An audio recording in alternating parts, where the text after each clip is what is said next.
नमस्कार, आपके साथ मैं हूं योगेश राणा। उस वक्त देश को आज़ाद हुए 2 ही साल हुए थे, यानी बात 1949 की है। पंडित जवाहरलाल नेहरू की सरकार थी और एक घोटाला हो गया। इस घोटाले से पंडित नेहरू के चाणक्य कहे जाने वाले परम दोस्त का सीधा नाम जुड़ गया।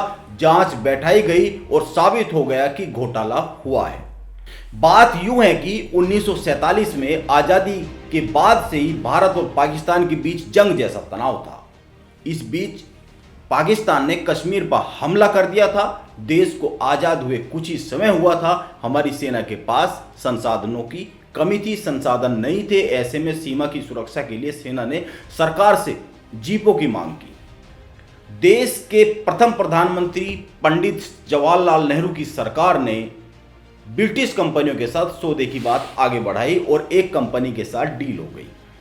इस कंपनी के साथ 1500 जीपों की खरीदारी का सौदा कर लिया गया और इन जीपों के लिए 80 लाख रुपए कंपनी को एडवांस के तौर पर दे दिए गए।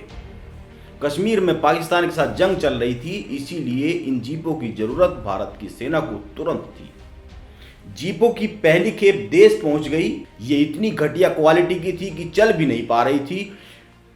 पाकिस्तानी घुसपैठ से निपटने के लिए सेना को हथियारों की भी जरूरत थी, इसीलिए ब्रिटेन की एक कंपनी के साथ हथियारों को लेकर भी एक सौदा हुआ। इस दूसरे सौदे में भी बहुत से विवाद खड़े हो गए। पहले जो जीप आई वो काम नहीं कर रही थी, वो चलने लायक नहीं थी। इसी तरह हथियारों पर भी तमाम सवाल खड़े हो गए। अब पंडित नेहरू चारों तरफ से घिर गए। पंडित नेहरू के कौन चाणक्य दोस्त इस घोटाले में फंस गए थे। फंस क्या गए थे, यह तय हो गया था कि घोटाला हुआ है। जब यह सौदा हुआ उस समय इंग्लैंड में भारत के उच्चायुक्त वी.के. कृष्ण मेनन थे। उन्होंने इन कंपनियों के साथ ये सौदे कराए थे। कमाल की बात तो यह है कि मेनन ने खुद ही इस कंपनी के साथ समझौता किया था, जबकि इस तरह के किसी भी समझौते पर किसी उच्चायुक्त के हस्ताक्षर करने का कोई मतलब नहीं होता है। उच्चायुक्त के पास इस तरह के अधिकार भी नहीं होते हैं। इस घोटाले की जांच के लिए पंडित नेहरू सरकार ने एक उच्च स्तरीय समिति बनाई, जिसकी जांच कमेटी ने इस पूरे सौदे को घोटाला का नाम दिया। उसने कहा कि घोटाला हुआ है, लेकिन पंडित नेहरू ने इन्हीं घोटालेबाज मेनन को रक्षा मंत्री बना दिया। इनको क्यों रक्षा मंत्री बनाया गया और फिर क्या हुआ कि यह जानने से पहले ही ये जान ले कि कौन है मेनन साहब और क्यों रक्षा मंत्री बनाने के बाद भी विवादों में आ गए और इनको इस्तीफा तक देना पड़ गया था। इस्तीफा देना ही नहीं पड़ गया था, पंडित नेहरू ने अपने इस खास दोस्त से इस्तीफा मांग लिया था। देश में ऐसे हालात हो गए थे कि उन्होंने इस्तीफा मांगना पड़ गया था। 1947 से लेकर 1964 तक नेहरू जिन लोगों के प्रभाव में रहे उनमें वी.के. मेनन सबसे ऊपर आते हैं। इन्हें नेहरू के चाणक्य कहा जाता था। जब इंग्लैंड ने कहा कि मेनन को यहां से बुला लो, तो 1957 में नेहरू ने उन्हें देश से बुला लिया। इनसे इंग्लैंड भी खफा हो गया था। उसने कहा था कि आप इनको बुला लीजिए। नेहरू ने इनको बुला लिया और रक्षा मंत्री बना दिया। इन्हीं मेनन की वजह से भारत को 62 के युद्ध में हार का सामना करना पड़ा था। रामचंद्र गुहा ने अपनी किताब इंडिया आफ्टर गांधी में लिखा है कि उस वक्त के सेनाध्यक्ष थिमैया ने चीन की सीमा पर बढ़ती कारगुजारियों के चलते सेना को तैयार रहने की बात कही थी। मेनन ने इसे यह कहकर ठुकरा दिया कि भारत को पाकिस्तान से खतरा है, न कि चीन से। थिमैया ने सेना के आधुनिकीकरण के लिए बेल्जियन राइफल्स की मांग की, तो मेनन ने कहा कि वो सेना को नाटो के हथियार नहीं देंगे। मेनन ने सेनाध्यक्ष की कोई बात नहीं मानी, वे उनकी बात सुनते ही नहीं थे।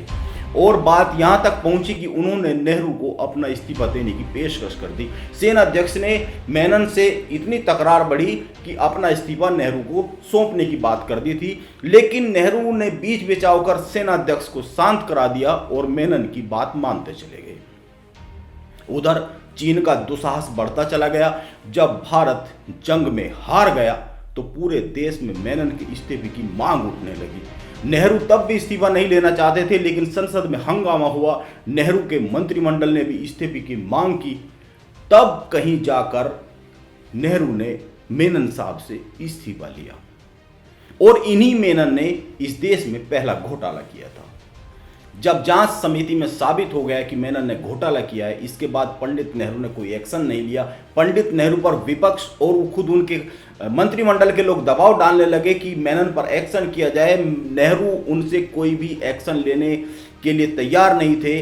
तो स्थिति ये आई कि चारों तरफ से नेहरू को घेरा गया, फिर भी जब उन्होंने एक्शन नहीं लिया तो नेहरू ने खुलेआम विपक्ष को कह दिया था कि आप इसे चुनावी मुद्दा बना सकते हैं। यानी नेहरू कह रहे थे कि आप इस मुद्दे को लेकर चुनाव में जनता के बीच चले जाए, लेकिन साबित होने के बाद भी मैं मेनन के खिलाफ कोई एक्शन नहीं लूंगा। मेनन ने इस देश में एक ऐसी परंपरा की शुरुआत की जो आज तक चली आ रही है, जिसका आज तक कोई समाधान नहीं आया। घोटाले होते हैं और उन पर एक्शन नहीं होता। कुछ ऐसा ही मुंबई में हो रहा है, महाराष्ट्र में भी इसी तरह की चीजें हो रही है। जो गलती करता है, भ्रष्टाचार करता है, वही सीनाजोरी करने लगता है। इतिहास बदला नहीं जा सकता है। मेनन ने जो किया वो किया, इसीलिए इतिहास बदला नहीं जा सकता है। वह केवल सीख देता है ताकि आने वाली पीढ़ियां गलतियों को न दोहराए, लेकिन ऐसा होता नहीं है। नमस्कार, आप बने रहे YRY18 लाइव के साथ।